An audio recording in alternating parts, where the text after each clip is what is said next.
तो हम परमेश्वर पिता का धन्यवाद देते हैं कि उन्होंने हमारे जीवन में फिर से यह अवसर दिया कि हम उनके नाम से हम इकट्ठा हो सकते हैं, उनके नाम की स्तुति बड़ाई प्रशंसा हम कर सकते हैं। और मैं आज की सभा हम प्रारंभ करेंगे तो मैं एक वचन पढ़ लूंगा जो कि पाया जाता है इब्रानियों उसका 10वां अध्याय और 32 वचन से आगे मैं पढ़ूंगा। न पैसे लिखा है, परंतु उन पिछले दिनों को स्मरण करो जिनमें तुम ज्योति पाकर दुखों के बड़े संघर्ष में स्थिर रहे। कभी कभी तो यूं कि तुम निंदा और क्लेश सहते हुए तमाशा बने, और कभी यूं कि तुम उनके साझी हुए जिनकी दुर्दशा की जाती थी, क्योंकि तुम कैदियों के दुख में भी दुखी हुए और अपनी संपत्ति भी आनंद से लुटने दी, यह जानकर कि तुम्हारे पास एक और भी उत्तम और सर्वदा ठहरने वाली संपत्ति है। हालेलुया। इसलिए अपना हियाव ना छोड़ो, क्योंकि उसका प्रतिफल बड़ा है। क्योंकि तुम्हें धीरज धरना आवश्यक है, ताकि परमेश्वर की इच्छा को पूरी करके तुम प्रतिज्ञा का फल पाओ। क्योंकि अब बहुत ही थोड़ा समय रह गया है, जबकि आने वाला आएगा और देर ना करेगा। पर मेरा धर्मी जन विश्वास से जीवित रहेगा, और यदि वह पीछे हट जाए तो मेरा मन उससे प्रसन्न ना होगा। पर हम हटने वाले नहीं कि नाश हो जाएं, पर विश्वास करने वाले हैं कि प्राणों को बचाएं। आमीन। आइए हम प्रार्थना करेंगे। जीवित महान सर्वशक्तिमान परमेश्वर पिता, अपने उद्धारकर्ता प्रभु यीशु मसीह के पवित्र और मिठे नाम से फिर से आपके अनुग्रह के आसन के सन्मुख आते हैं। प्रभु जी, आपके नाम को धन्य कहते सराहते हैं कि आप ही हमारे संभालने वाले पिता परमेश्वर है, आप ही हमारे विश्वास के करता है और विश्वास को सिद्ध भी आप ही करने वाले हैं प्रभु जी। और अपना वचन आपने हमको दिया है जो हमारे पांव के लिए दीपक है, अपना आत्मा हमको दिया है जो आपके वचन को हमको समझाता है। प्रभु जी, आपके नाम को धन्य कहते हैं और आप ही के नाम की प्रशंसा करते हैं। और प्रभु जी, ये समय जो आपने हमको दिया है प्रभु जी, आपके चरणों के निकट बैठकर आपकी हम स्तुति बड़ाई प्रशंसा कर सकते हैं। हम सबों के मनों को प्रभु जी हम आपकी ओर हम फेरने पाए प्रभु जी। हाँ प्रभु जी, अपने मनों को जो इधर उधर भटकता रहता है प्रभु जी, हमारी सहायता मदद करें कि एकाग्रचित होकर प्रभु जी आपका वचन जब हमसे कहना चाहते हैं उसे हम सुनने पाए। हमें सबको सुनने वाले कान प्रदान करें, ग्रहण करने वाला हृदय प्रदान करें प्रभु जी। हर एक बातों में आप ही की दया अनुग्रह चाहते हैं प्रभु जी। गीतों के गाए जाने के द्वारा प्रभु जी आप ही के नाम को महिमा मिलने पाए। हर एक बातों के द्वारा प्रभु जी जो हम प्रभु जी गीत गाते हैं, वचन बोलते हैं या जो अपनी गवाहियों को देते हैं प्रभु जी, जो वचन से सीखते हैं, हर एक बातें हमारी आत्मिक उन्नति का कारण होने पाए और हर एक बातें प्रभु जी मिलकर आप ही महिमा करने पाए। ऐसी दया अनुग्रह चाहते हैं। हर एक इंटरनेट कनेक्शन को प्रभु जी हर एक रुकावटें बाधाओं को दूर कीजिए प्रभु जी। जो प्रिय नहीं जुड़ पाते उनके लिए भी प्रार्थना करते हैं कि वो भी सब के सब हम जुड़ने पाए और प्रभु जी हम सब आप में एक साथ बढ़ने पाए। ऐसी दया और अनुग्रह चाहते हैं। तो फिर से हर एक बातों को, अपने जीवनों को, अपने आत्मा प्राण और देह को आप ही के हाथों में सौंपते हुए दुआ उद्धार करता प्रभु यीशु मसीह के पवित्र और मीठे नाम से मांग लेते हैं। आमीन आमीन आमीन। तो मैं एक गीत गालूंगा और ये एक प्रश्न है, क्या तुम गए यीशु पास के मन शुद्ध हो, क्या उस लहू में शुद्ध हुए हो। क्या तुम गए यीशु पास के मन शुद्ध हो, क्या उस लहू में शुद्ध हुए हो। क्या संपूर्ण भरोसा उस पर रखते हो, क्या उस लहू में शुद्ध हुए हो। क्या तुम शुद्ध हुए हो, आत्मा शुद्ध करने हार लहू में। क्या तुम्हारा मन निष्कलंक हुआ है, क्या उस लहू में शुद्ध हुए हो। क्या तुम चलते प्रतिदिन त्राता के साथ, क्या उस लहू में शुद्ध हुए हो। क्या निरंतर चैन तुझे यीशु में, क्या उस लहू में शुद्ध हुए हो। क्या तुम शुद्ध हुए हो, आत्मा शुद्ध करने हार लहू में। क्या तुम्हारा मन निष्कलंक हुआ है, क्या उस लहू में शुद्ध हुए हो। क्या साफ कपड़ा होगा दूल्हा आवे जब, क्या उस लहू में शुद्ध हुए हो। क्या तैयार है प्राण स्वर्ग धाम में जाने को, क्या उस लहू में शुद्ध हुए हो। क्या तुम शुद्ध हुए हो। आत्मा शुद्ध करने हार लहू में, क्या तुम्हारा मन निष्कलंक हुआ है।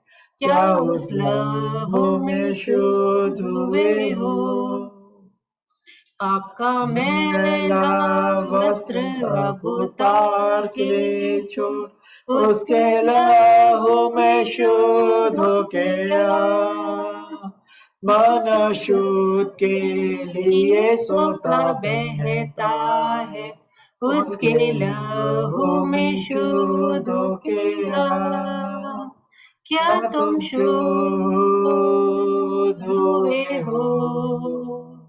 आत्मा शुद्ध करने हार लहू में, क्या तुम्हारा मन निष्कलंक हुआ है।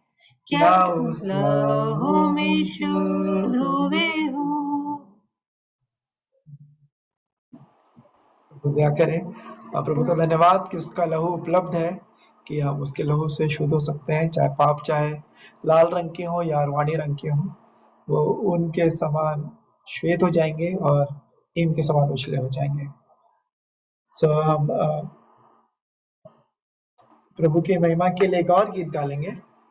वो है, जो क्रूस पे कुर्बान है वो मेरा मसीहा है, हर जख्म जो उसका है वो मेरे गुनाह का है।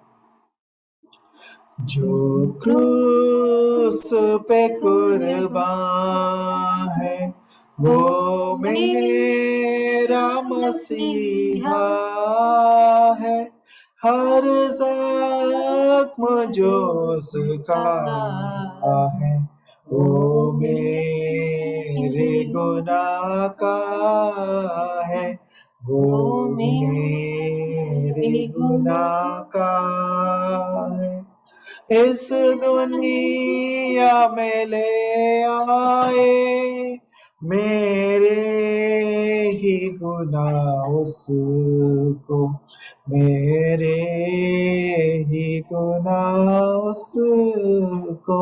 ये जुल्म सितम उस पर मैंने ही कराया है, मैंने ही कराया है। जो क्रूस पे कुर्बान है वो मेरा मसीहा है, हर जख्म जो उसका है वो मेरे गुनाह का है। इंसान है वो कामिल और सच्चा खुदा वो है, और सच्चा खुदा वो है। वो प्यार का दरिया है, सच्चाई का रास्ता है, सच्चाई का रास्ता है। जो क्रूस पे कुर्बान है वो मेरा मसीहा है, हर जख्म जो उसका है वो मेरे गुनाह का है, वो मेरे गुनाह का है। देने को मुझे जीवन खुद मौत सही उसने, खुद मौत सही उसने, क्या खूब है कुर्बानी, क्या प्यार अनोखा है, क्या प्यार अनोखा है, जो क्रूस पे कुर्बान है, वो मेरा मसीहा है। हर जख्म जो उसका है, वो मेरे गुनाह का है, वो मेरे गुनाह का है।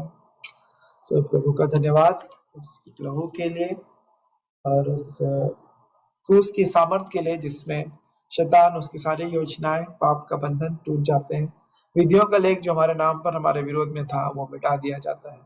आप प्रभु के नाम को धन्य कहते सराहते हैं। तो अभी अवसर होगा यदि कोई बच्चे हैं और वचन बोलना चाहते हैं मत्ती 30:17 तो सॉरी नीति वचन 30:17 तो उनको अवसर है।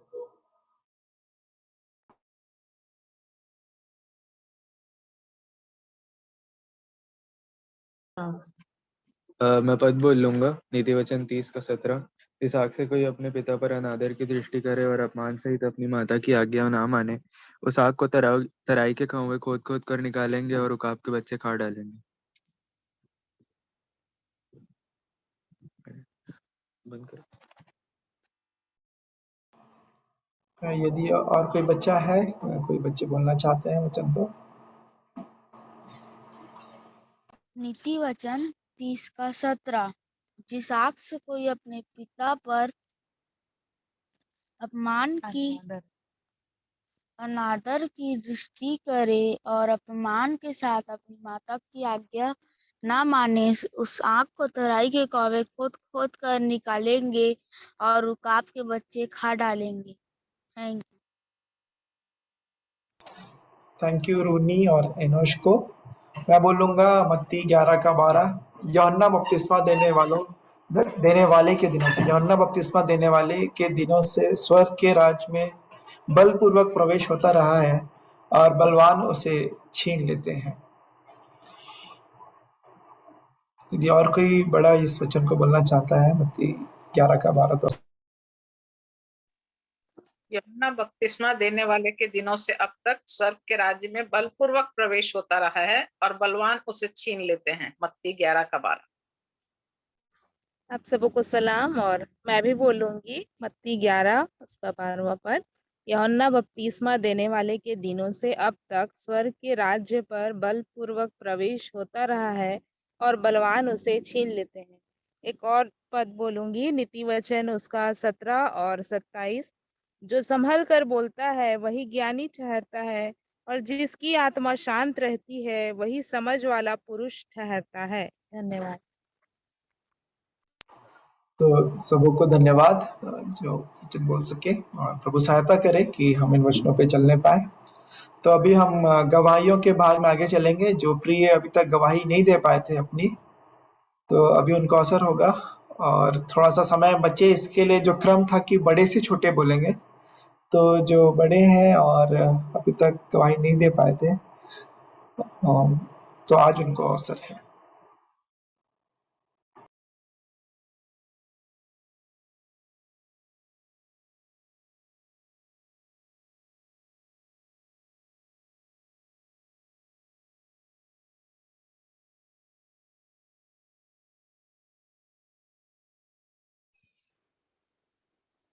आप सबको जय मसीह की।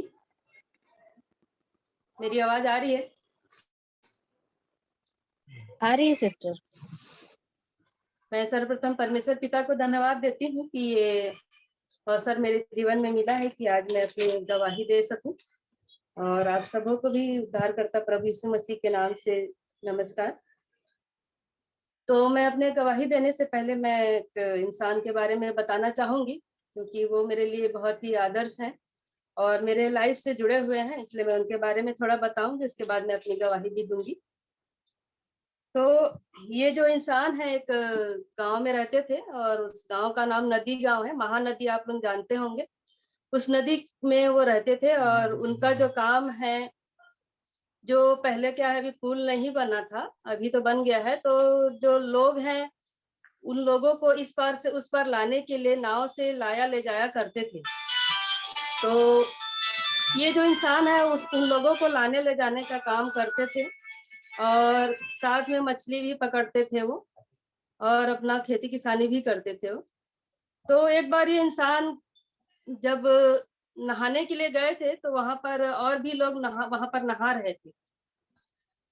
जब नहा रहे थे तो नहाने के समय में जब उनके बॉडी में जो है एक छोटा सा दाग जो है दूसरे लोगों ने देखा और देखकर उसको कहने लगे कि अरे इसके शरीर में तो दाग हो गया है, इसको मतलब बीमारी हो गया है, ऐसा करके बोलने लगे। और उसको उन लोग ये साबित करने लगे कि इसको कुष्ठ रोग हो गया है करके। और उसको उस इंसान को फिर उन लोग जो है बहुत ही मतलब उनकी दृष्टि अच्छी नहीं थी और उसको उस गांव से निकाल दिया गया उनको कि इसको मतलब कुष्ठ रोग हो गया है, तो हम इस इंसान को उस गांव में हम नहीं रखेंगे। तो वो उस इंसान को उस परिवार सहित उस गांव के लोग जो है निकाल दिए। अभी उस इंसान को पता चला कि चांपा में जो है एक लेप्रेसी मिशन है और वहां पर जो है इसका इलाज होता है करके किसी ने बताया था। हालांकि उनको भी नहीं मालूम था कि एक्चुअल में वो बीमारी है कि नहीं है, लेकिन गांव के लोगों के दृष्टि में वो जो है क्या था, एक मतलब कुष्ठ रोगी है ऐसा बोल के उनको निकाल दिया गया। अभी ये पूरे परिवार जो है लेकर ये जो है आ गए यहाँ पर चांपा में। उनके जो है 3 बच्चे, मतलब 3 लड़के और 2 लड़कियां। तो सबसे जो बड़ी लड़की है वो तो बड़ी थी और जो 2 बच्चे भी थे उनके बड़े बड़े जो लड़के थे और 2 और छोटे छोटे थे। तो उन लोग जो है चांपा में आ गए और उसकी परिवार पूरा चांपा में आ गए। तो यहाँ पर जो है मिशनरी लोग रहते थे, जो है पहले के जो ये डॉक्टर लोग जो थे, और वहां पर जो है उन लोग अच्छा मतलब पहले जो है मतलब फॉरेन से कपड़ा वगैरह सब चीज आया आता था। तो ये जो है इंसान यहाँ पर आकर जो है उस अस्पताल में अपना ट्रीटमेंट भी कराए और वहां पे लोगों को भी वो जो है बताने लगे कि ऐसा ऐसा मेरे साथ हुआ है। और इस इंसान की एक बहन थी, तो वो जो है उसको बोलने लगी कि अरे अभी तेरे को बीमारी हो गया है, अभी तेरी एक लड़की है, कम से कम इस लड़की का तो शादी कर दे, न तो फिर कोई शादी भी नहीं करेगा करके। तो उसकी बड़ी लड़की की उम्र सिर्फ 14 साल की थी और 14 साल के उम्र में ही उसकी शादी करा दी गई। और वो भी एक मतलब हिंदू परिवार में चली गई वो भी। और ये लोग तो आ गए यहाँ पर जो है मिशनरी लोगों के इसमें जो है इन लोग क्या किए, उनके जो 2 बेटे थे उनको जो है बोर्डिंग में डाल दिया गया पढ़ाई करने के लिए। और ये जो बड़ी लड़की है उसकी शादी जो है एक हिंदू परिवार में कर दिया गया जल्दी जल्दी, इसलिए कि अरे इसकी शादी फिर कौन करेगा। लोग कहेंगे कि उसको मतलब बीमारी हो गया है तो उसकी बेटी को कौन शादी करेगा, कोई शादी करेगा ही नहीं, ऐसा करके उसको 14 साल की उम्र में ही उसकी शादी कर दी गई। तो यहाँ पर मैं ये बताना चाहूंगी कि वो जो इंसान था वो कोई और नहीं था, वो मेरे नाना है। और जो उसकी बड़ी लड़की है वो मेरी माँ है, जो हिंदू परिवार में चली गई थी। और उसके जो 2 बेटे हैं, एक बड़े का नाम सुरेश प्रधान है और उसके बाद नरेश प्रधान है और उसके बाद सुभाषनी है और उसके बाद कमलेश प्रधान जो अभी बॉम्बे में है छोटे वाले, ये उनके बच्चे हैं। तो यहाँ पर देखिए उसकी जो बड़ी लड़की है उसकी शादी तो हो गई हिंदू परिवार में। अभी यहाँ पर मेरे जो मामा लोग हैं उन लोग क्या किए, उन लोग बोर्डिंग्स में पढ़े हैं। पढ़ने के बाद उनको ये थोड़ा सा फील हुआ कि अरे हमारी बड़ी दीदी तो नहीं पढ़ लिख पाई, हम लोगों को संभालने में ही उसका दिन चला गया और वो जो है वहां पर उसकी शादी हो गई ऐसा करके। और इन लोग जो है मेरे नाना और मेरे मामा लोग जो है यहाँ पर क्या हुआ, उनका मन परिवर्तन हुआ और उन लोगों ने बपतिस्मा लिया। बपतिस्मा लिया, उद्धारकर्ता प्रभु यीशु मसीह को इन लोगों ने ग्रहण किया। और उसके बाद में जो है मेरे जो नरेश मामा है उन्होंने सोचे कि मेरे मतलब दीदी ने तो पढ़ाई नहीं की है तो मैं उनके बच्चों को पढ़ाऊंगा ऐसा करके। मेरी मम्मी की शादी जो है 14 साल में हुई और 17 साल में मेरा बड़ा भैया हुआ, मतलब नाबालिग ही थी और उसका लड़का हो गया। तो यहाँ पर देखिए वो तो हिंदू इसमें चली गई थी और ये लोग जितने इस परिवार के लोग आ गए थे ये लोग सब क्रिश्चियन हो गए।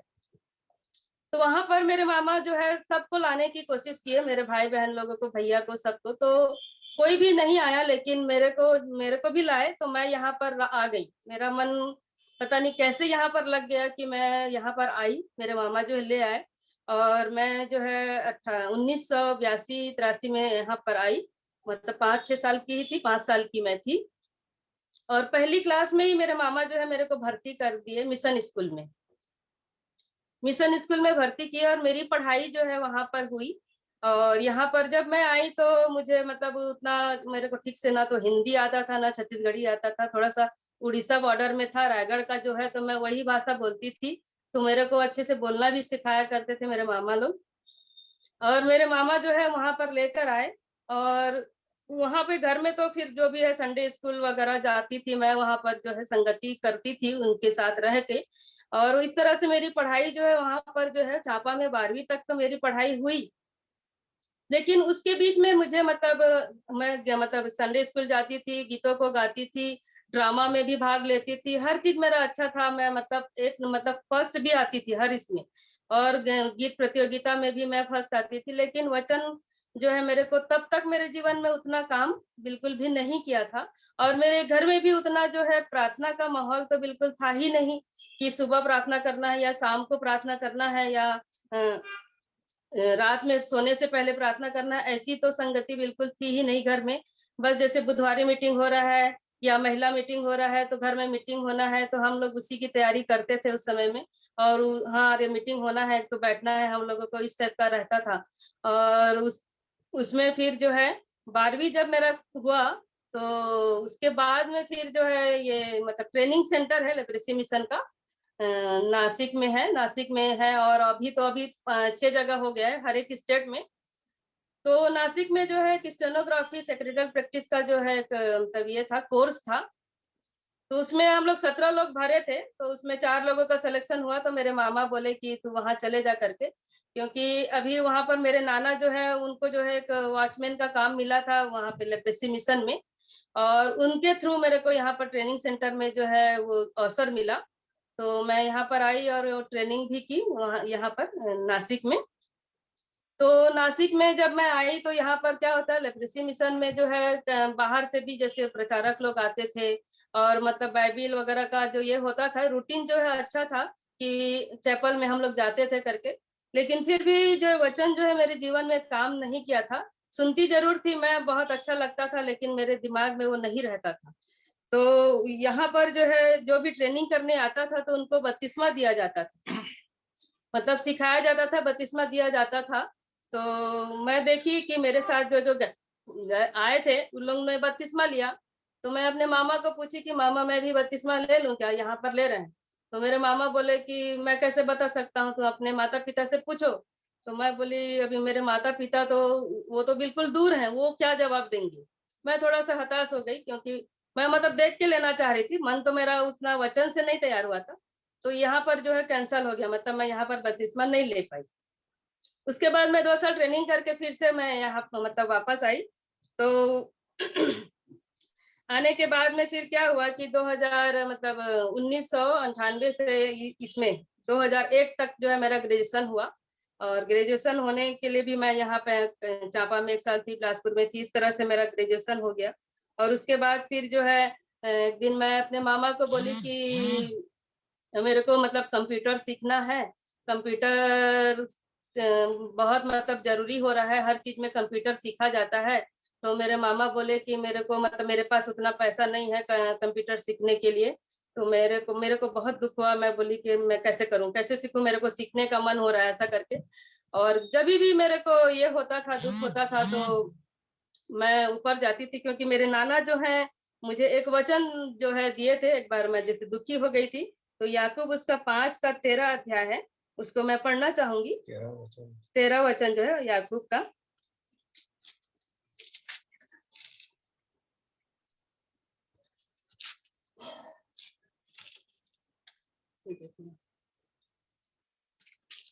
इसमें जो लिखा है, यदि तुम में दुखी है, यदि तुम में कोई दुखी है तो प्रार्थना करे। तो मेरे नाना हमेशा बोलते थे कि तू प्रार्थना किया कर करके, दुखी मत हुआ कर, प्रार्थना किया कर करके, क्योंकि मेरे नाना जो है बाइबिल बहुत पढ़ते थे। तो वो इस वचन को दिए थे तो इस वचन को मैं याद करती थी कि सच में मतलब दुखी रहने से प्रार्थना करना चाहिए करके। तो अभी मैं जैसे कंप्यूटर सीखना चाहती थी और मेरे मामा बोले कि नहीं मैं नहीं सीखा, मेरे पास पैसा नहीं है, ऐसा बोले। तो मैं डायरेक्ट टेरिस पे गई वहां पे और मैं प्रार्थना करने लगी कि प्रभु मुझे कंप्यूटर सीखना है, कुछ तो भी मेरे लिए मार्ग निकाल के मैं कंप्यूटर सीखने पाऊँ, ऐसा करके। और उसके बाद फिर मैं फिर चांपा आ गई और चांपा में फिर नया नया मतलब ट्रेनिंग सेंटर ही खुला था फिर से कंप्यूटर का, क्योंकि अभी नासिक में तो मैं स्टेनोग्राफी का ट्रेनिंग ले ली 2 साल का। अभी चांपा में जो है अनवर राज सिंह करके प्रिंसिपल थे वहां पे, तो वो बोले कि मैं वहां पर डायरेक्ट चली गई वहां पर मिलने के लिए। मिलने चली गई, मैं बोली कि सर मेरे को मतलब ये करना है कंप्यूटर करके। तो वो बोले कि ठीक है तुम फॉर्म भर दो, ऐसा करके बोले। और वहां पर फिर मैं फॉर्म भरी, तो वहां पर मेरा जो है 1 साल का कोर्स हो गया कंप्यूटर का।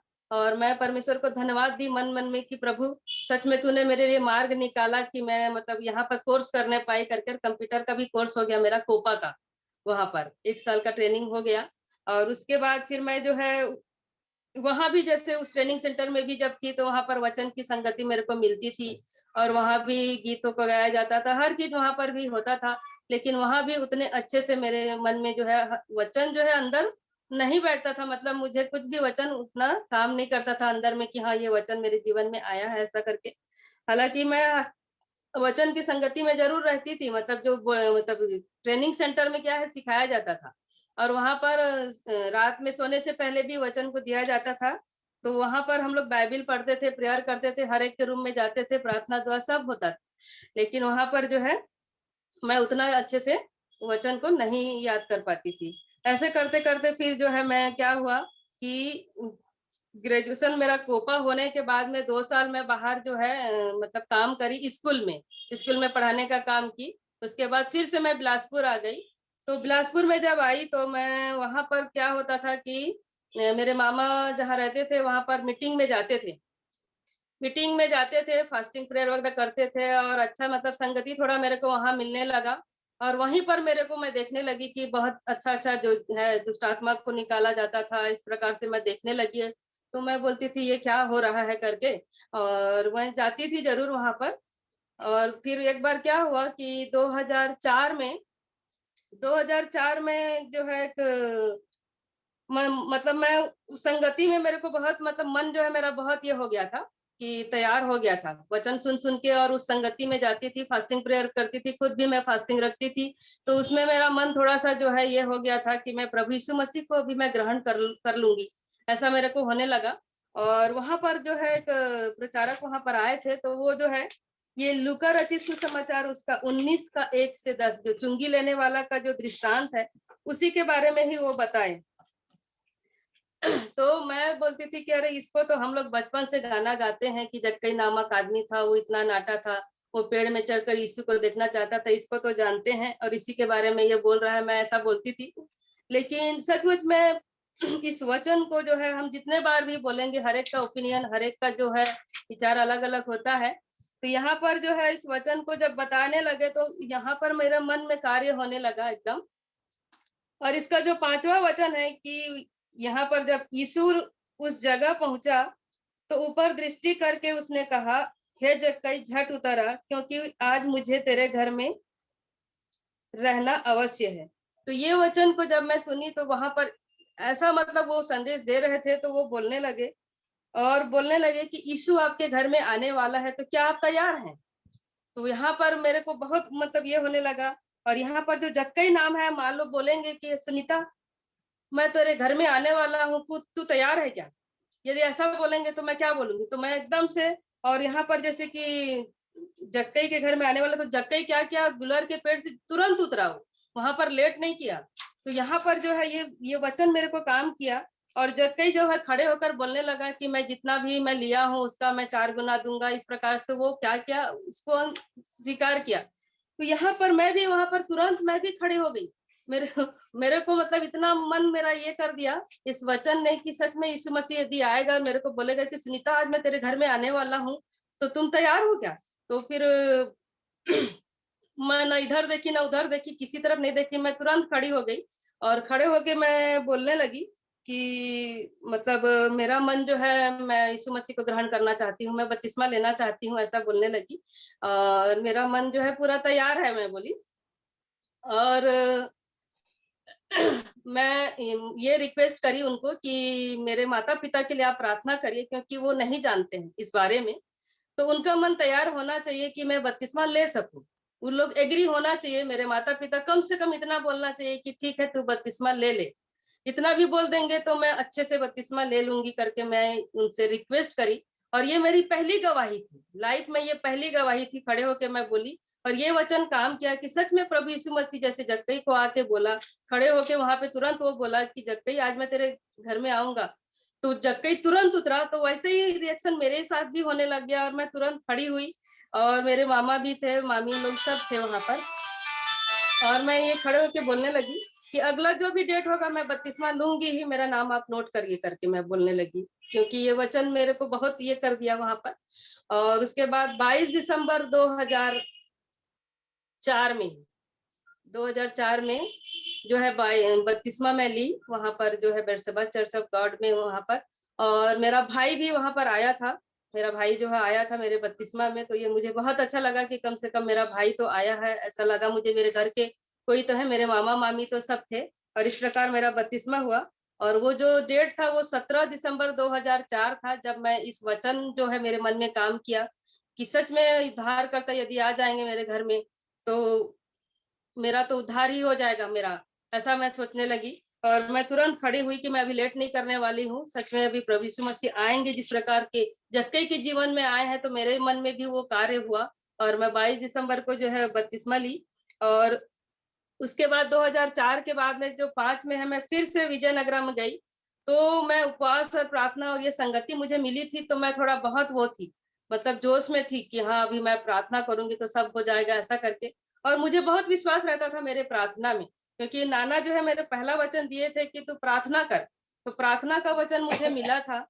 और इसे कुलुस्सियों में भी है कि प्रार्थना के साथ धन्यवाद देना चाहिए, ऐसा करके हर एक बात में। तो जब मैं विजयनगरम गई तो मैं उस समय में 6 महीने का कोर्स था, वहां भी चली गई मैं वहां। और वहां पर मैं जब देखी तो एक लड़की जो है, मतलब मेरे को जिस रूम में रखा गया था वहां पर 8-10 लड़कियां रहती थी। वो लड़की जो है क्या करती थी, सोते समय में अपने पैर को ऊपर कर देती थी। तो मैं बोली कि अरे तू ये पैर ऊपर करके क्यों सोती है, पैर को ऐसा ऊपर क्यों करती है ऐसा करके। और वो ऐसा पूरा ऐसा खुजली ऐसा करते रहती थी। तो मैं 1 दिन देखी, 2 दिन देखी, मैं बोली हर दिन ये मतलब इसको कुछ प्रॉब्लम तो नहीं है इस लड़की को, ऐसा क्यों मतलब ये करती है ऐसा करके। तो मैं बोली उसको पूछ लेती हूँ क्या कारण है, क्योंकि मन मेरा खटक रहा है कि ऐसा क्यों सोती है।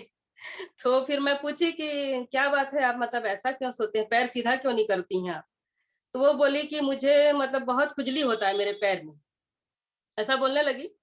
तो मेरे साथ में मेरी एक लड़की थी और मैं थे, हम लोग दोनों फास्टिंग ही करते थे। जो 40 दिन का होता था ना उसको भी मैं पूरा कर लेती थी उसके बाद। तो फास्टिंग में मैं थी। और मैं बोली कि ठीक है हम लोग प्रेयर करेंगे, आप ठीक हो जाएंगे, मैं बोल रही हूँ उसको। और उसको बोली कि आप जो भी दवाई लाएंगे ना, दवाई को दे देना, मैं प्रेयर करूंगी उसके बाद खाना, बोली उसको। इतना मेरे को विश्वास होने लगा कि मैं प्रेयर करूंगी और दवाई खाएगी और वो ठीक हो जाएगी। और सचमुच में वो दवाई को लाई, मेरे बड़े विश्वास के साथ लाई, और मैं दवाई में उसमें प्रेयर करी। और प्रेयर करके मैं बोली कि आप खाएंगे, आप देखना आज सो ही जाएंगे अच्छे से, मैं बोली। और सच में मेरी जो पार्टनर थी और मैं दोनों जो है उस दवाई पे हम लोग प्रेयर किए। और प्रेयर करने के बाद में उसको उस दवाई को वो खाई। उसके बाद में देखे तो उसका जो है खुजली जो है धीरे धीरे ठीक होने लगा। तो मेरे को इतना अच्छा लगा कि मैं प्रार्थना कर रही हूँ, परमेश्वर मेरा प्रार्थना का जवाब को दे रहा है। और जब मैं गई थी तो मेरे पापा के आंख का भी ऑपरेशन हुआ था उसी समय में। तो उनको दिखता नहीं था, मतलब जो ऑपरेशन हुआ था तो रेड कुछ तो भी था। तो मैं वैसे ही छोड़ के चली गई थी और मैं बोलती थी पापा आपको दिख रहा है, तो नहीं दिख रहा है मेरे को बोलते थे। तो मैं बहुत दुखी होके गई थी वहां से। लेकिन मैं वहां पर सबको प्रेयर रिक्वेस्ट दे दी कि मेरे पापा का ऑपरेशन हुआ है, आप लोग सब प्रेयर करिए करके। और वहां पर मैं ये निर्धारित करी कि 8 दिन के अंदर में मेरे को ये जवाब आना चाहिए कि मेरे पापा का आंख दिख रहा है। ऐसा मैं प्रभु से ये करने लगी। और 8 दिन के अंदर मेरे घर से किसी न किसी से कहीं से भी मेरे को ये समाचार मिलना चाहिए कि मेरे पिताजी देख रहे हैं, उनके आंखों का जो ऑपरेशन हुआ है वो जो है अच्छे से हो गया है करके। और मैं हमेशा प्रार्थना करते थे, हम लोग मैं और मेरी फ्रेंड जो है हमेशा प्रार्थना करते रहते थे। और सच में मैं देखी कि 7-8 दिन के बाद में एक मतलब मैसेज आया, फोन आया। तो प्रिंसिपल सर के मोबाइल पे फोन आया कि तुम्हारे मतलब घर में तुम्हारे पापा का जो है आंख जो है ठीक हो गया है। और मैं इतना खुश हो गई, बाप रे। मैं बोली प्रभु सच में मैं मेरी प्रार्थना को तू है कितना अच्छा सुन रहा है, मैं जितना टाइम दे रहा हूँ उस टाइम में तू ये कर रहा है। और मेरा विश्वास इस तरह से बढ़ते गया। तो वहां पर जो है जो स्टूडेंट लोग है वो बोलने लगे, अरे सुनीता दीदी तो प्रेयर करती है, बहुत अच्छा प्रेयर करती है, ऐसा करने लगे उन लोग। तो मैं बोली ठीक है ना, मैं तुम प्रेयर करूंगी, क्यों नहीं करूंगी, ऐसा बोलती थी। और जो भी बोलता था मैं उसके लिए प्रेयर कर देती थी सबके लिए वहां पर। और वहां पर जो है मेरा जो है 7-8 साल मेरा वहीं पर गुजर गया। तो 2005 में फिर मैं 7-8 महीने के बाद आ गई। और 5 से 10 के बीच में मैं फिर चांपा में आई। तो वहां पर मैं एक इंस्टीट्यूट में फिर काम करने लगी, मतलब एक इंस्टीट्यूट में कंप्यूटर पढ़ाने का ही काम जो है मैं की वहां पे। और उस दौरान पे फिर मैं अपना जो है पीजीडीसीए वगैरह एमए वगैरह वहीं पे पढ़ते पढ़ते मैं ही कर ली। मैं खुद वहीं पे मैं पढ़ाती भी थी, पीजीडीसीए और बीसीए एमसीए ये सब कोर्स को मैं पढ़ाती भी थी वहां पे। और खुद भी वहां पर मैं कोर्स भी करी वहां पे।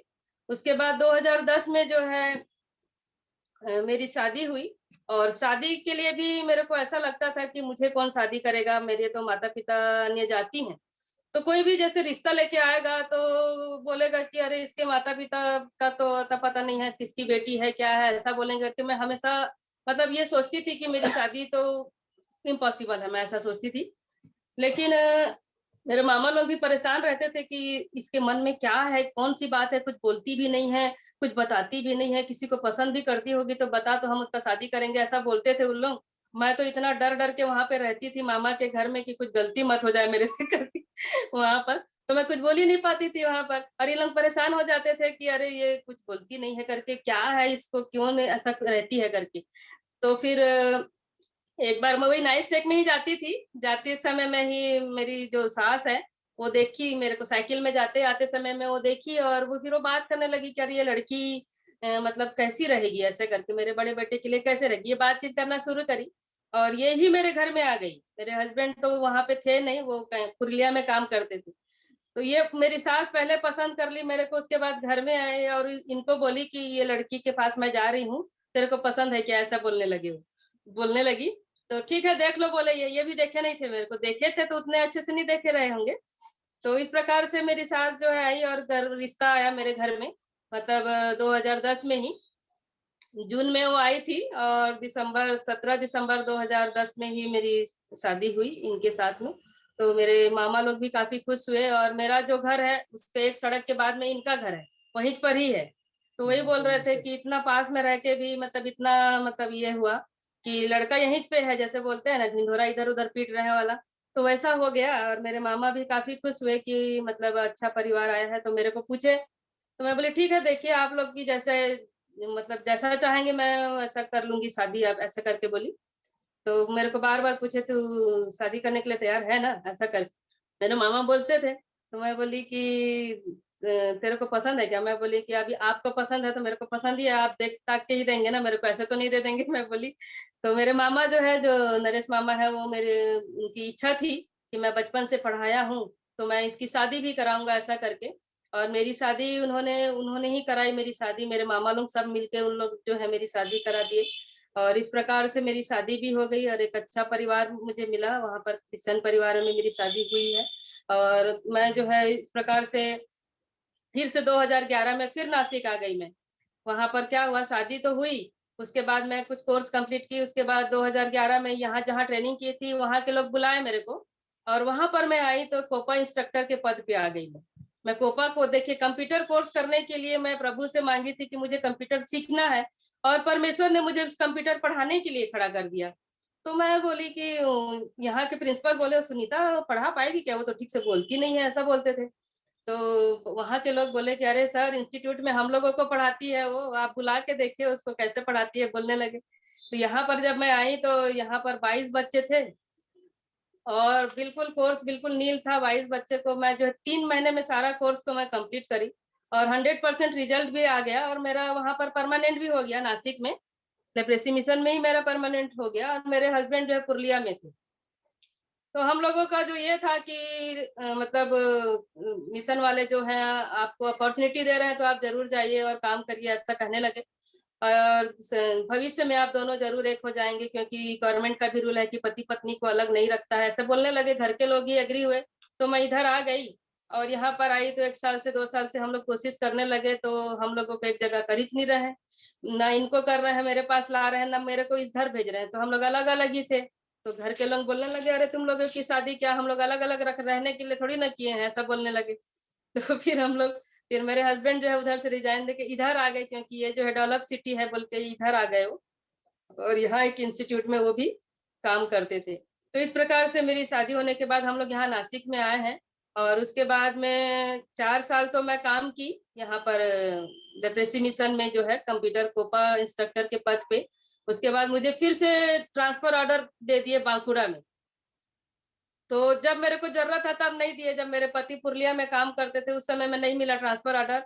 और अभी फिर से मेरे को ट्रांसफर दे दिए जब मेरे पति छोड़ के आ गए यहाँ से। तो और इनका भी एक पैर जो है एक्सीडेंट हो गया था, तो उनमें रॉड लगा हुआ था, तो मैं नहीं गई। और मैं रिक्वेस्ट करी कि मेरे पति के पैर में रॉड लगा है, मैं कैसे जाऊंगी। इस प्रकार से वहां पर मैं नहीं गई और मैं रिजाइन दे दी, क्योंकि थोड़ा सा इनका ऑपरेशन यहाँ पे हुआ था और डॉक्टर भी इधर का था। और मान लो कुछ होता तो मैं क्या करती, उधर भी बांकुड़ा में जाके, ऐसा हो गया। तो मैं वहाँ यहाँ रिजाइन दे दी। और यहाँ पर भी फिर से मैं काम की खोजी, तो मेरे को जितेंद्र मोटर्स महिंद्रा कंपनी में मैं फिर काम करने लगी। तो वहां भी 4 साल की, और मेरे पति को भी काम मिला था, उनको भी पढ़ाने का काम मिला था, तो भी पढ़ाते थे। तो इस प्रकार हम लोग यहाँ पर रहते थे। और इस दौरान में जो है मैं, प्रभु की संगति तो मिलती थी, लेकिन हमको क्या होता था कि वचन जो है उतना काम नहीं होता था। और जैसे जैसे काम होता था उसके अनुसार मैं जो है वचन को जो है बोलती भी थी, क्योंकि वीटीसी में जब मैं थी तो बच्चों को देखने का भी काम मेरा था, वहां पर एक वार्डन का काम भी मिला था। तो वहां पर जो है मैं बच्चों को सिखाती भी थी, वचन के बारे में बताती भी थी। और धीरे से फिर मेरे को वहां पर क्वार्टर भी दे दिया गया जब मैं वार्डन बन गई, गर्ल्स वार्डन भी मैं बन गई यहाँ पर। तो लड़कियों को देखती भी थी और वचन को भी मैं बताया करती थी। तो मेरे को जो है वचन जो है बहुत जो है जो काम किया, उस वचन 1-2 वचन को ही लेके ही मैं अपने जीवन में आगे बढ़ते गई। जो है जैसे जैसे प्रार्थना का है कि निरंतर प्रार्थना में लगे रहो। मेरे नाना सिर्फ प्रार्थना का ही वचन दिया करते थे कि कुछ भी हो तू प्रार्थना बस किया कर, ऐसा बोलते थे। और यही वचन को मैं लेकर चलती थी। और प्रार्थना में सच में बहुत ताकत है, मैं देखी भी। और अभी भी मैं देखती हूँ कि बहुत ज्यादा मतलब ये होता है। और यहाँ पर उसके बाद जो है मेरे पिताजी है 2019 में मेरे पिताजी जो है उनकी डेथ हो गई। तो उनके पहले मैं 1 हफ्ता पहले मैं गई वहां, उनके पास गई और उनको एडमिट वगैरह कराई, कुसौर में कराई, फिर रायगढ़ में कराई। तो वो एक्सपायर्ड जब हो गए, तो 16 तारीख को एक्सपायर्ड हुए। तो जैसे मेरे नाना की स्थिति थी, मेरे नाना को क्या कर दिया गया था कि उनको जैसे कि लेप्रेसी हो गया करके गांव से निकाल दिया गया। तो मेरी भी स्थिति सेम ऐसी हो गई शादी के बाद। जैसे शादी मैं कर दिए, मेरे मामा शादी कर दिए, तो गांव वालों का ये था कि ये मतलब ईसाई धर्म में शादी कर ली है करके गांव के लोग जो है मेरे को उधर मतलब मना कर दिया आने के लिए। अभी मेरे पिताजी की जब डेथ हो गई, तो रात को 2 बजे उनका डेथ हो गया। तो मैं सबको बताई भी, मेरे मामा लोगों को सबको ये करी, और मेरे भैया लोग आ गए। तो वहां पर ऐसा कंडीशन हो गया कि मैं किधर जाऊं, क्योंकि अभी मैं घर में जाती हूँ, मेरे पापा का डेड बॉडी वहां पे था। और हम लोग, मेरी माँ, मेरे बहन का जो हस्बैंड था वहां पे थे। और उन लोग जो है कहने लगे कि अभी मैं यदि गई वहां पे तो मेरे पिताजी को मिट्टी नहीं दिया जाएगा, ऐसा कंडीशन हो गया। तो मतलब क्योंकि मैं ईसाई धर्म में हूँ ना, मैं मसीही को मानती हूँ, यीशु मसीह को मान रही हूँ, तो मैं मतलब बहुत नीच, मतलब गांव में क्या बोलते हैं, बहुत नीच जात के हैं, ऐसा टाइप का हो जाता है। तो उन लोग जो है बोलते थे कौन से जात में शादी की है, यहाँ तो शादी की नहीं है, उसके मामा शादी कर दिए हैं, ऐसा करके वो बोलने लगे। तो इस प्रकार से फिर वहां पर मेरे पिताजी की डेड बॉडी को उन लोग क्या किए, मेरे माँ और भैया लोग जो है उसको गाँव लेके गए, और मुझे जो है स्टेशन में छोड़ दिया गया। तो मेरा मन इतना दुख से भरा था वहां पर कि मैं बोली कि प्रभु, मैं अपने पिताजी को मतलब अंतिम संस्कार भी नहीं कर पा रही। मतलब ऐसा क्या, कौन सा जात है, कौन सा कास्ट है, कि कौन सा धर्म है ऐसा कि मैं अपने पिता के अंतिम इसमें भी नहीं जा पा रही हूँ, और मेरे घर के लोग भी मुझे नहीं ले जा रहे हैं। ऐसा कौन सा रुकावट है, कौन सा धर्म है, ऐसा करके मैं वहां पर ये हुई। और रात को 2-2:30 बजे मुझे स्टेशन में छोड़ दिया गया। तो मुझे इतना दुख होने लगा। कि मेरे पिता के डेड बॉडी को लोग घर ले गए और मैं इधर आ गई अपने ससुराल की तरफ। तो उस तरफ मेरे मामा लोग भी बोलने लगे कि ऐसा क्यों हो गया, ऐसा करके। मैं बोली यदि मैं जाती तो शायद उनको, गांव के लोग उनको मिट्टी नहीं देते या ऐसा कुछ था, उनका जो नियम था जैसा भी था। इस प्रकार से यहाँ पर भी हो गया। और उसी के बाद 2 साल बाद मेरी माँ का भी ये हुआ, अभी जो है 2021 में। 2021 में भी मैं जो है 1 हफ्ता पहले मैं अपनी माँ के इसमें गई, उनको जो हार्ट का प्रॉब्लम था और काफी ये था, और कोविड का बहुत वो चल रहा था। तो उनको लगता था कि मेरी मम्मी को कोविड तो नहीं हो गया है करके, जल्दी से दिखाते भी नहीं थे कि कोविड जैसे हो जाता है तो वापस आते नहीं है, देखने नहीं देते हैं ऐसा करके। लेकिन मेरी मम्मी को कोविड वगैरह कुछ नहीं था, उनको हार्ट का जो ब्लॉकेज था वो थोड़ा सा ये था, और उसी को वो बढ़ जा रहा था मतलब जो है। और ये लोग जो है लेके आए थे, तो 1 हफ्ता पहले मैं गई थी, और जाने के बाद में फिर मैं उनको जो है रायगढ़ से फिर जिंदल लेके आई, और आईसीयू में उसको ये कर दिया गया। तो वहां पर जो है उनको हार्ट अटैक आया। हार्ट अटैक आने के बाद वो जो है 17 तारीख को, 27 को ये हो गई। वहां पर भी ऐसी स्थिति हो गई कि उसकी भी डेड बॉडी को जब ले जाते समय में फिर से मैं यहाँ पर ये हो गई कि मैं फिर नहीं जा पाई वहां पर पे। मतलब एक प्रकार से देखिए, धर्म के नाम पर मेरे जीवन में भी इतना बड़ा सतावा हो रहा है कि मेरे घर के लोग भी मुझे वहां पर नहीं जाने दे रहे हैं। मतलब मैं अपने घर में भी नहीं जा पा रही, ऐसी स्थिति हो गई थी। तो ये जो है मतलब उद्धारकर्ता प्रभु यीशु मसीह को सच में यदि हम ग्रहण करते हैं, तो हर मोड़ पे मैंने देखी कि कैसे कैसे मैं मतलब उस स्थिति को पार की, और वहां पर अपने मन को इतना ये करके मैं फिर से वापस आई। मेरी मम्मी का भी उस डेड बॉडी को वो लेके गए, मेरे सामने ही लेके गए।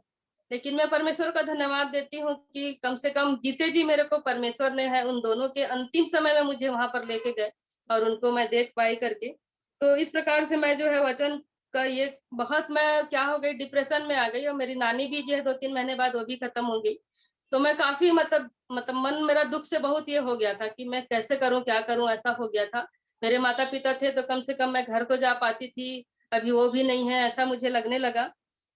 और उसी दौरान में फिर यहाँ पे रतन मामू का भी डेथ हुआ, तो वहां पर मैं संगीता से मिली। तो संगीता से जब मिली तो वो थोड़ा सा ये इस ग्रुप के बारे में थोड़ा बताई, ब्लेस्ड फैमिली के बारे में, कि हम प्रार्थना करते हैं, जुड़ते हैं, ऐसा है करके बताने लगी। तो मेरे को बोली कि तू इस ग्रुप में जुड़ना, ऐसे करके। तो उस वो जब बताई तो मैं 14 तारीख को, 14 अगस्त को ही मैं 2021 में 14 तारीख को मेरा फर्स्ट डे था। और उसमें मैं सुनी थी कोई उनके स्टाफ थे जो पौलुस के बारे में बता रहे थे कि वो जो बंदीगिरी में वो कैसे प्रार्थना करते हैं करके। और उसमें भी मैं प्रार्थना का विषय को ही पहली बार सुनी फिर से। तो ये प्रार्थना का ही विषय और प्रार्थना से रिलेटेड मेरे पास जो वचन आए, तो इसलिए मेरे को प्रार्थना पे इतना विश्वास होने लगा कि सच में प्रार्थना ही है जो हमको सब कुछ कर देता है, ऐसा करके। और इस प्रकार से मैं जो है वचन से बहुत मैं इसमें इस ग्रुप में आई। तो रुपेश ने भी जब एक बार मत्ती 6 अध्याय का बोला था, जो है वचन जो है मत्ती 6 में कि किसी भी बात की चिंता मत करो करके। और उसमें जो है उस वचन जो है वो वचन मेरे को बहुत ही काम किया, और उस वचन को मैं भी पढ़ना चाहूंगी।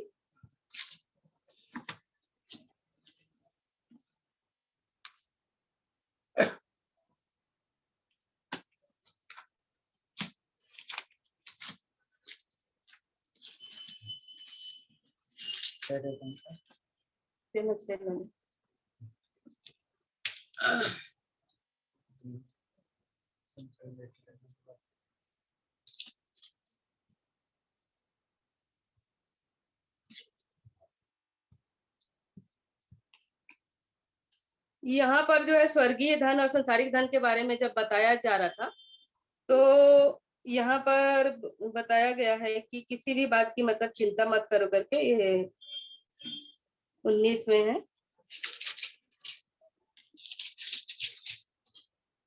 हाँ 25 में है कि इसलिए मैं तुमसे कहता हूँ कि अपने प्राण के लिए यह चिंता न करना कि हम क्या खाएंगे, क्या पिएंगे करके, और ना अपने शरीर के लिए क्या पहनेंगे करके।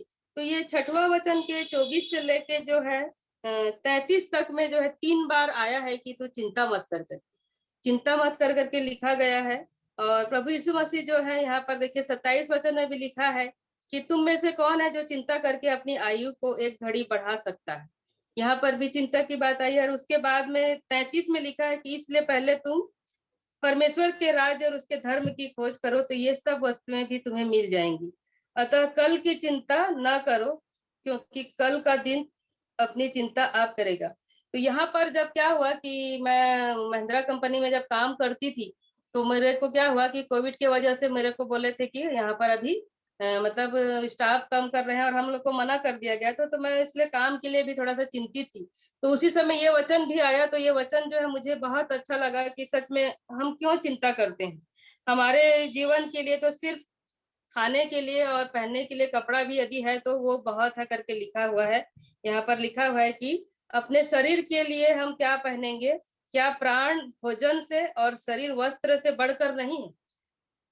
तो ये वचन भी मेरे लिए बहुत ही काम किया और इस वचन से भी मैं बहुत ही आशीर्वादित हुई। उसी प्रकार और भी बहुत सारे वचन जो है, जैसे ज्योति और अंधकार के बारे में बताया गया, तो उन वचनों से भी मैं बहुत सारी बातों को सीखी। और जो है वचन जो है इस समय में मेरे जीवन में बहुत ही काम करते जा रहा है। जब से मैं इस फैमिली में जुड़ी हूँ तो वचन जो है मैं उसको गहराई से पढ़ रही हूँ, समझ भी रही हूँ और मैं जो है अच्छे से समझी। और जब मैं काफी इसमें ये थी तो मेरे को वहां पर जो है फिलिपी का 4 का 6 वचन जो है वहां पे मधुकर भैया है वो मेरे को बोले थे कि इस वचन को पढ़ना करके। और इस वचन को भी पढ़ी तो मुझे बहुत अच्छा लगा कि किसी भी बात की चिंता मत करो, परंतु हर एक बात में तुम्हारे निवेदन, प्रार्थना और विनती के द्वारा धन्यवाद के साथ परमेश्वर के सम्मुख उपस्थित किए जाएं। तो इस वचन को भी जब मैं पढ़ी तो मुझे ऐसा लगा कि सच में हम क्यों चिंता करते हैं, किसी भी बात की हमें चिंता नहीं करना चाहिए करके। और हर एक बात में हमको क्या करना चाहिए कि हर जो निवेदन है, विनती है, हमको परमेश्वर के सम्मुख में धन्यवाद के साथ में लाना चाहिए करके, क्योंकि परमेश्वर जो है हमारे जीवन में क्या नहीं दे रहा है, हर चीज वो दे रहा है। आज हमारा परमानेंट जॉब नहीं है, लेकिन परमेश्वर जो है हम दोनों को इतने अच्छे से चला रहे हैं। परमेश्वर का अनुग्रह हमारे घर में है कि हमको यदि घर का किराया पटाना है, मेंटेनेंस का देना है, हर चीज के लिए प्रबंध परमेश्वर कर ही दे रहा है। और इनको इतना काम मिल रहा है, इनका जो नेटवर्क इतना बढ़ गया है, यहाँ पर इतने कस्टमर हो गए हैं कि कितने बार फोन आ रहे हैं कि ये कौन सा काम करूं, कौन सा नहीं करूं, किसका नहीं करूं, ऐसा हो जा रहा है डिसीजन। मतलब परमेश्वर जो है हमको काम को कमी नहीं कर रहा है और हर चीज से हमको जो है आशीर्वादित कर रहा है। इसलिए मैं परमेश्वर को धन्यवाद देती हूँ। और मैं जो है मेरे भी जीवन में कई सारी ऐसे गलती, पाप, अपराध हुए हैं कि मुझे भी गुस्सा आ जाता था, कुड़कुड़ाती थी मैं। अभी मैं 2-4 दिन पहले मैं अपने हस्बैंड को बोली कि मेरे को गुस्सा क्यों आ जाता है, तो ये मेरे को बोले कि तू गुस्सा बहुत करती है और ये गुस्सा अच्छा नहीं है, इससे इससे जो है क्या होता है, ये शैतान तेरे अंदर घुस जाता है और तू ऐसा बात करती है, ऐसा बोलने लगे। तो मैं बोली कि गुस्सा नहीं करना चाहिए तो मुझे क्या करना चाहिए। तो मैं फिर उनको बोली कि मैं जो बोलती हूँ आप भी एक बार में सुनना, तो मेरे को गुस्सा नहीं आएगा। तो हम लोग दोनों आपस में ये करते थे कि मेरा कोई इरिटेशन मत करना भाई, मैं एक बार बोल रही हूँ तो उसको भी सुन लेना करके, 2-3 बार मैं बोलूंगी तो मुझे फिर गुस्सा आ जाएगा, ऐसा करके। तो हम दोनों आपस में ये डिसाइड करते थे कि कहाँ पर हमारी गलतियां हो रही, क्यों गुस्सा हो रहे हैं, क्यों इरिटेशन हो रहा है, क्यों मैं कुड़कुड़ा रही हूँ, क्यों बड़बड़ा रही हूँ, ये बात को हम पकड़ने लगे। और इस प्रकार से हम धीरे धीरे जो है मैं उन बातों को मैं धीरे धीरे छोड़ने लगी कि नहीं मुझे गुस्सा नहीं करना चाहिए। मैं अपने जिभ पर, यहाँ पर चर्च में एक संदेश था कि जिभ को कैसे कंट्रोल करना है, क्योंकि हम जो मुंह से बोलते हैं वही होता है, चाहे वो आशीर्वचन हो चाहे वो श्रापित हो। तो हमको संभल के बोलना चाहिए। ये वचन जो है मैं पिछले बार सुनी थी, तो वो भी मुझे बहुत कंट्रोल किया कि सच में हमको जो है क्या हमको बोलना चाहिए इस प्रकार से। तो इस प्रकार से हर बात को मैं सुधारते गई। और ये प्रार्थना का जो जीवन है मेरे को बहुत ही ये होने लगा कि हर चीज के लिए प्रार्थना तो बहुत ही जरूरी है, क्योंकि प्रभु यीशु मसीह ने भी अपने चेलों को जो है प्रार्थना जो है नहीं आता था तो वो सिखाए थे अपने चेलों को, और उन लोगों ने वो प्रार्थना की थी जो हम लोग अंतिम प्रार्थना जो करते हैं। तो मेरे को लगा कि प्रार्थना ही है जो सब कुछ जो है। हम हर चीज को हम चंगाई के लिए प्रार्थना करते हैं, कुछ चीज भी चाहिए तो हम प्रार्थना करते हैं, आत्मिक में भी हम प्रार्थना करते हैं। तो मैं बताना चाहती हूँ कि ये जो है इस प्रकार से मेरी जीवन की ये बातें थी। और जब शेखर मामू भी जब आए तो प्रार्थना कैसे करना चाहिए, तो हमको प्रार्थना का तो कोई समय नहीं होता है, उठते बैठते लेटते जागते हर समय हमें प्रार्थना करते रहना चाहिए, उसका कोई सीमा नहीं है, कोई समय नहीं है। और कि हमको छोटा करना चाहिए, कितना भी आपका मन जितना उभार रहा है आपको प्रार्थना करना ही चाहिए, इस प्रकार से वो बोले हैं। और नाक में दम कर देना चाहिए जब तक मिल नहीं जाता है। तो मेरे को बहुत बल मिला उससे कि सच में प्रार्थना ऐसा नहीं करना चाहिए कि हाँ एक बार किए हैं हम तो कर लिए हैं, लेकिन जब तक मिल नहीं जाता तब तक हमको प्रार्थना करते रहना चाहिए। ये वचन को मैं सीखी। और यह हजकेल जो है 3:1 जो है कि वचन को कैसे पढ़ना चाहिए, ये भी मुझे बहुत अच्छा लगा कि वचन को हमको पढ़ना है तो उसको पूरा अंदर ही चबा कर उसको खा ही लेना है। इस प्रकार से हमको वचन को पढ़ना है, तो इस वचन को भी मैं सीखी। और उनके जो भी जितने भी वो क्लासेस लिए हैं वो सारे क्लासेस में मैं बहुत आशीर्वादित हुई हूँ कि हमारा जो है बर्थ रिबर्थ कैसे हुआ और मैं किस पोजीशन पे हूँ। मैं जो है मिस्र से तो इजरायली लोग जो है क्या हुए थे कि मनुष्य के इसमें थे, गुलामी में थे वो लोग जो है मिस्र में, और मूसा के द्वारा वो लोग छुड़ाए गए। लेकिन हम जो पाप के दासत्व में जो है मैं भी जो है प्रभु यीशु मसीह के क्रूस पर बलिदान होने के द्वारा मैं भी छुड़ाई गई हूँ। तो मैं मिस्र से तो निकल चुकी हूँ और मैं लाल समुद्र भी पार कर चुकी हूँ और कनान में मैं पहुंच गई हूँ। कनान में पहुंचने के बाद में जो आत्मिक हथियार हैं, हाँ बैटल ग्राउंड में मैं पहुंची हूँ और आत्मिक युद्ध के लिए जितने भी हथियार दिए गए हैं उस हथियार में प्रार्थना का हथियार तो पकड़ ही ली हूँ मैं। और बाकी जो सत्य का जो कमर कसकर धार्मिकता की झिलम है, मेल के सुसमाचार की तैयारी के जूते हैं, विश्वास की जो ढाल है और उद्धार का टोप और आत्मा की तलवार और आत्मा में जो प्रार्थना है, इन सारे हथियार को लेकर मैं भी चल रही हूँ। और मैं कभी कभी दुखी और हताश हो जाती हूँ। ये 10-15 दिन में जो है मेरे को भी अचानक से मेरा चेस्ट पेन हुआ और बीपी मेरा इतना बढ़ गया कि मैं भी मतलब डर गई कि अरे ऐसा कैसे हो गया, क्या हो गया, ऐसा करके हो गया। लेकिन फिर भी उस समय में भी मैं प्रार्थना करने लगी कि प्रभु ये क्या हो रहा है, कैसे क्यों हो रहा है ऐसा, इस प्रकार से। और प्रभु ने मुझे छुटकारा दिया और अमन भी प्रार्थना में रखा इस बात को। और जैसे बेला आंटी को पता चला तो अरे सुनीता तेरे को क्या हो गया बोली, तुरंत फोन लगाई, मेरे को फोन की और वो भी मेरे लिए प्रार्थना की। और संगीता भी डेली मेरे को पूछती है। तो मैं आप सबका मैं हृदय से धन्यवाद करती हूँ कि मैं जो भी विषय आप लोगों को दे रही हूँ प्रार्थना के लिए, आप प्रार्थना में उठा रहे हैं और अभी तक हर विषय को मेरा लेकर आप प्रार्थना करते हैं। और मैं भी आप लोगों के लिए मैं प्रतिदिन आप सबको प्रार्थना में मैं उठा रही हूँ कि आप सबका भी जीवन जो है जहाँ कहीं भी है, मैं हर एक इसमें आप लोगों को प्रार्थना में याद करती हूँ। और इस ग्रुप को तो मैं कभी भूलती नहीं हूँ क्योंकि मैं काफी डिप्रेशन में गई थी और इसी ग्रुप से ही मैं मतलब स्थिर हो गई, क्योंकि एक के बाद एक मेरे परिवार के लोग जो है ऐसे गुजरते गए और उसमें ये जो है धर्म के नाम पर ऐसा सतावा आने लगा कि मेरे खुद के भाई बहन भी मुझे नहीं पूछ रहे।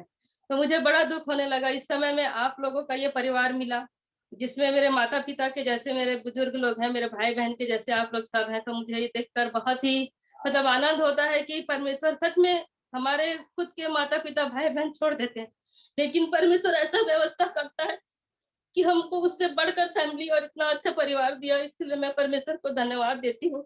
और मैं आखिरी एक वचन पढ़ना चाहूंगी प्रकाशित वाक्य 22 का, ये जो अंतिम प्रार्थना है,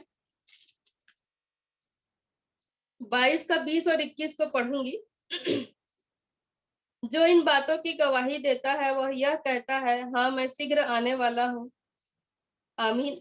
हे प्रभु यीशु का अनुग्रह पवित्र लोगों के साथ रहे।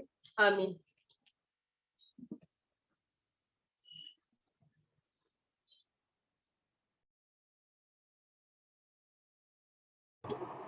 परमेश्वर पिता का धन्यवाद देते हैं दीदी की गवाही के लिए। और मुझे लग रहा था कि माइक ऑफ नहीं होगा, लेकिन जैसा प्रभु अगुवाई करें। तो यदि हमें से और जो प्रिय जो हमें से जन अभी गवाही देना बाकी है, कुछ लोग मेरे ध्यान में हैं, लेकिन आप जैसे यदि कोई वचन अपनी गवाही रखना चाहते हैं तो अभी अवसर होगा। अभी भी 12 मिनट है आज के समय के लिए, लेकिन सिर्फ 12 मिनट नहीं, आप यदि चाहें तो ज़्यादा समय ले सकते हैं या फिर आप 2 पार्ट में भी देना चाहें। कल भी हम यदि आप अपनी गवाही से जितना आप पहुँचे फिर आगे बढ़ना चाहें, तो जैसा भी प्रभु अगुवाई करता है जिसकी भी, आप ज़रूर से अपनी गवाही को रखें ताकि हम सब आशीषित होने पाएँ।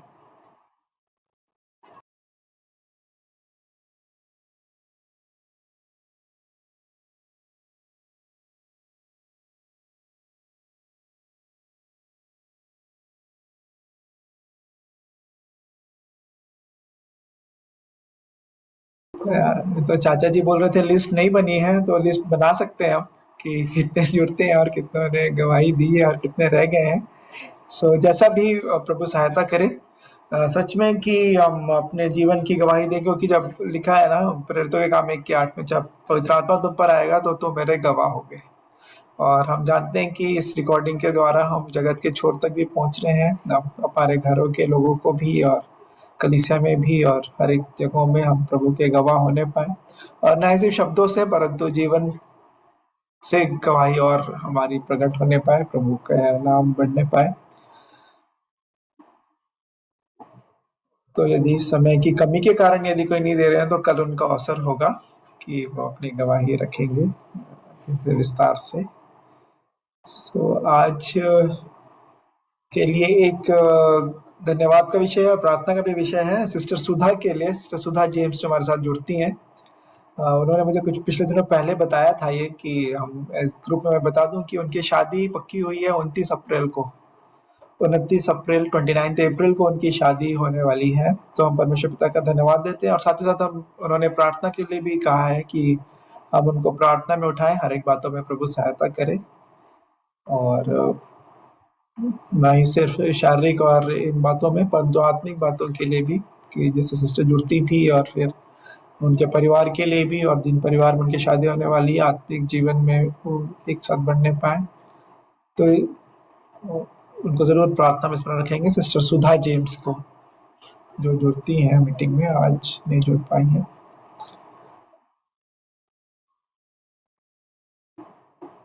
तो यदि और हम में से कोई कुछ कहना चाहते हैं जो गवाही दे चुके हैं और लग रहा था कि नहीं हमको ये बात भी बोलनी थी गवाही में, तो आप रख सकते हैं।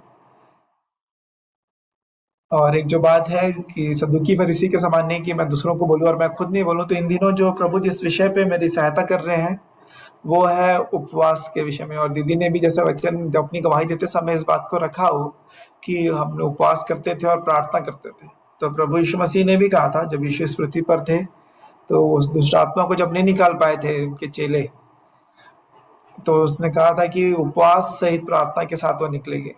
तो सच में सामर्थ है उपवास करने में।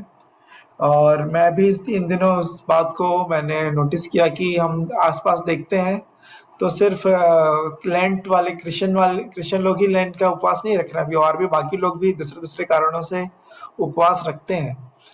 तो हम जानते हैं कि उपवास में वो सामर्थ है। तो प्रभु सहायता करे इसको अच्छे रीति से समझने में। और मुझे पिछले दिनों में थोड़ी सी कमजोरी लग रही थी आत्मिक जीवन में, जो युद्ध जो चल रहा था, लेकिन मैंने जो मेरे लिए बहुत मुश्किल बात थी, असंभव सी बात थी कुछ समय पहले के लिए कि मैं उपवास रखूं, कि जैसे मैं स्पोर्ट्स में रहता था और बहुत भूख लगती थी मुझे, और चाहे जितना भी हो, है ना, एज के हिसाब से भी डाइट बहुत ज़्यादा है अभी, मुझे भी लगता है कि खाने पीने पे नियंत्रण रखने का ये जो बात है। और तो इस पे मैंने जब उपवास रखा कुछ दिन, या तो फिर बहुत ही प्रभु सामर्थ प्रदान करते हैं कि एक उपवास एक तरीका है जो हमारे जिस चर्च में मैं जाता हूँ वहाँ पे बोलते हैं कि अपने शरीर को आप कमज़ोर करते हैं और आत्मा को मजबूत करते हैं। जब आप भोजन को, जब हम जो भोजन के प्रति अपने आप को नियंत्रण करने पाते हैं। और हमने इस बात को देखा कि कुछ शुरुआत में बहुत मुश्किल होती है, और सारी बातें साइकोलॉजिकल हमारे मन में ही ये बातें होती हैं कि हमारा बॉडी क्लॉक बना होता है कि इस समय हमको नाश्ता करना है, दोपहर का खाना खाना है, रात में भोजन करना है।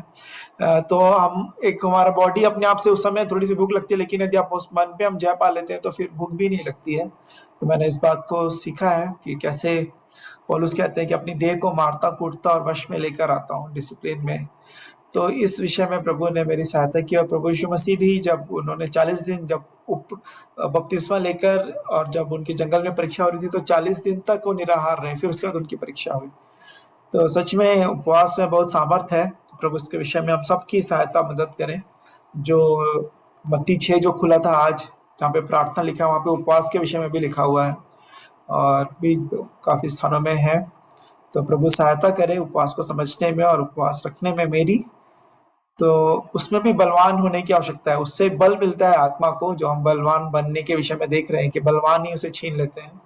यूहन्ना बपतिस्मा देने वालों के दिनों से अब तक, जो शब्द मैंने मेरे से भूल गया था, अब तक शब्द, अब तक परमेश्वर के राज में जोर होता है, बलपूर्वक प्रवेश होता है। तो प्रभु सहायता करे उस बल में, आत्मिक बल, शरीर तो जो भी है जैसा भी प्रभु चाहे, लेकिन आत्मा में बलवंत होते जाएं और होते जाऊं, और उस आत्मिक युद्ध में मैं जयवंत होते जाऊं प्रभु की दया अनुग्रह से। प्रभु मेरी सहायता करे और हम सबों की भी। तो अभी अवसर है थोड़ा, यदि और कोई कुछ कहना चाहते हैं तो। एक प्रार्थना का विषय देना चाहूंगी कि अभी जो है कुछ दिन पहले जो है मेरे गांव से, जहाँ पर मेरे भाई बहन भी जहाँ रहते हैं, वहां पर एक भैया हैं, ब्राह्मण फैमिली के हैं, तो उनको पता है मेरे बारे में, तो उन्होंने मेरे को फोन किए थे कि प्रेयर करने के लिए, कि उनका जो है सर में दर्द होता है, आंख भी दर्द होता है काफी दिन से, मतलब वो काम भी नहीं कर पा रहे हैं करके। तो मैं चर्च में थी तो उनका फोन आया था, तो मैं उनको बोली कि सुबह हम प्रार्थना करते हैं तो आप उसमें आप जुड़िए, तो मैं आपके लिए भी प्रेयर करूंगी। और वो अभी लगातार जुड़ रहे हैं, 2-3 दिन हो गया है। और वो वचन को भी मैं कुछ कुछ बता रही हूँ उनको, जैसे यूहन्ना 3:16 को मैं समझाई हूँ और बताई हूँ कि परमेश्वर जो है जगत से इतना प्रेम किया, वो हम ईसाइयों से या किसी के लिए पर्टिकुलर नहीं है। तो ये इन बातों को मैं थोड़ा उनको बताई हूँ, तो वो बहुत अच्छे से सुन रहे हैं, वो फैमिली जो है। और उनके लिए भी प्रार्थना आप करिए कि उनका मन बदल सके, क्योंकि उसी गांव के हैं जिस गांव में मेरे भाई बहन लोग रहते हैं। और मेरे भाई बहन के लिए भी आप लोग प्रार्थना करिए कि उनकी आत्मा भी बच सके, उस नर्क के, उस आग के झील में ना जाने पाए वो लोग, कि उन सारे आत्माओं को बचाना है। तो ये बोझ तो मेरे लिए है ही कि मेरे परिवार के जितने भी जो लोग हैं जो नहीं जानते हैं, वो लोग उस उद्धारकर्ता को जान सकें, और वो लोग भी अपने मुंह से अंगीकार और मन से विश्वास कर सके। और ये जो प्रार्थना का विषय आया है मेरे लिए कि उस परिवार में भी काम हो सके, और वो जो है अभी निरंतर जुड़ रहे हैं, तो ये मुझे अच्छा लग रहा है। मैं कुछ कुछ वीडियो क्लिप और कुछ वचन को भी उनको भेज रही हूँ, तो बड़े ही विश्वास के साथ वो दोनों परिवार लोग बैठते हैं। तो आप लोग प्रार्थना में रखिए कि ये जो परिवार है और मेरे घर के मेरे भाई बहन लोग हैं जितने, वो सब भी वहां तक भी वचन किसी न किसी माध्यम से पहुंच सके, कि वो लोग भी जान सकें। Thank you.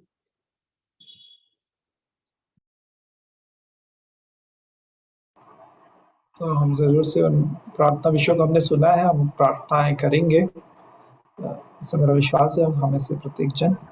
सो अभी हम अंतिम प्रार्थना। जी आंटी, दीदी नाम बता सकते हैं क्या उनका?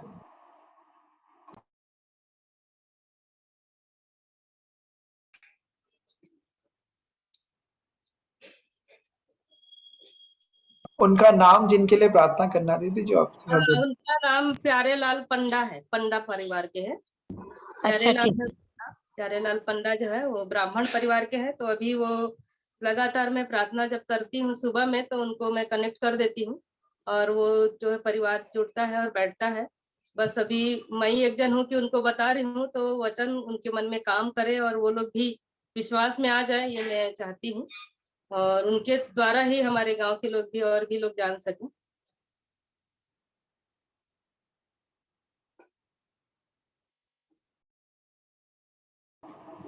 तो अभी अवसर होगा, यदि कोई अंतिम प्रार्थना करना चाहते हैं तो आप प्रार्थना कर सकते हैं।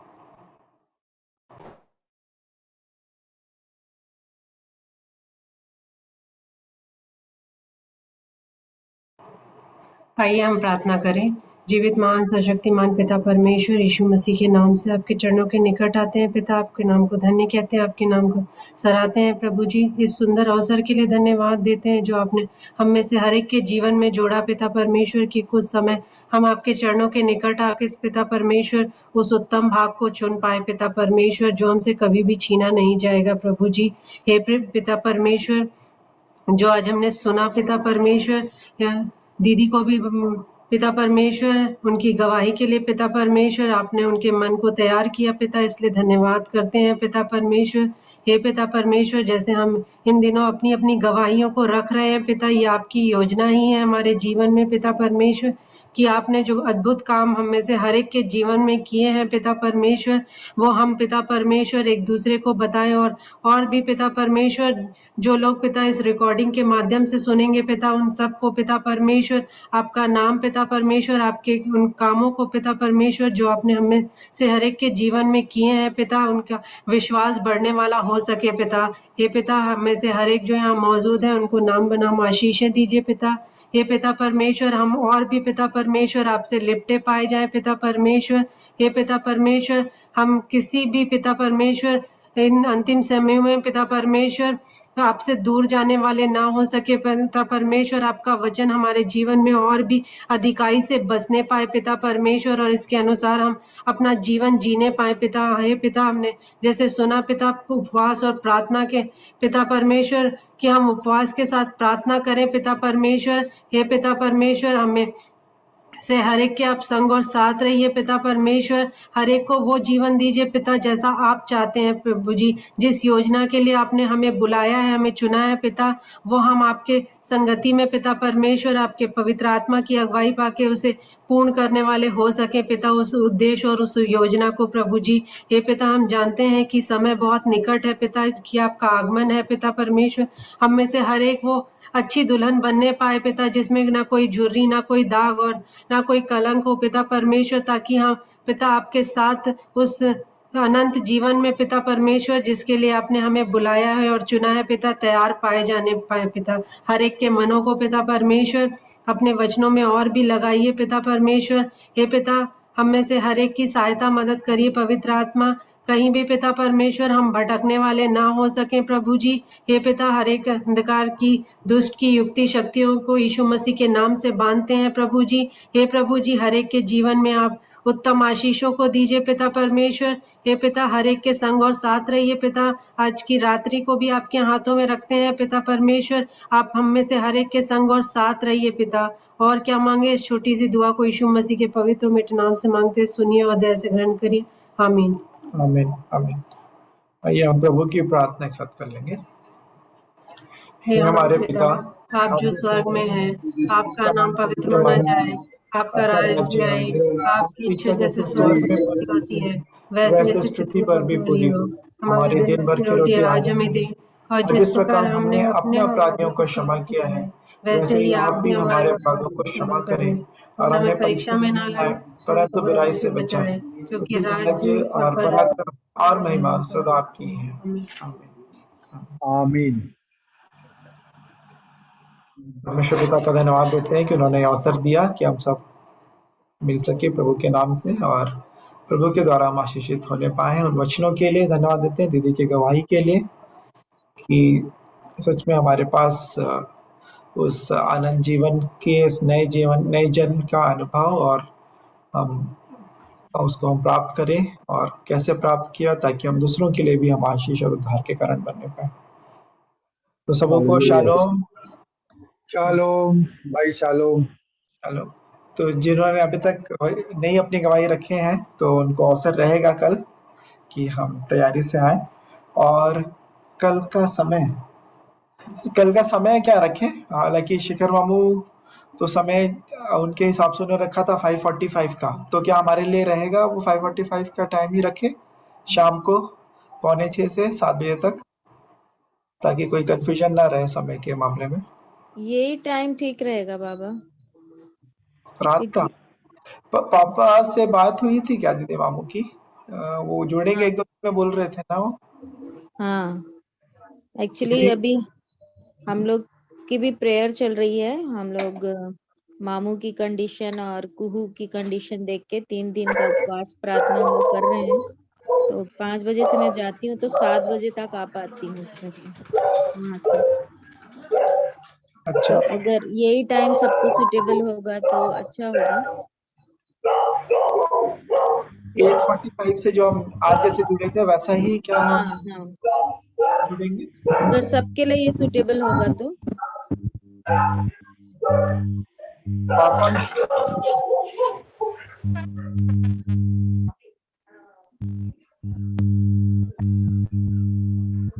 दीदी कुछ बोल रहे थे क्या, रेचल दीदी? हाँ नहीं, मैं बोल रही थी कि कोई प्रॉब्लम नहीं है, ये टाइम जो भी टाइम रखो। अगर ये टाइम बोल रही है कविता तो बिल्कुल ठीक है, जी कोई प्रॉब्लम नहीं है मेरी तरफ से। जी जी जी, थैंक यू ओके।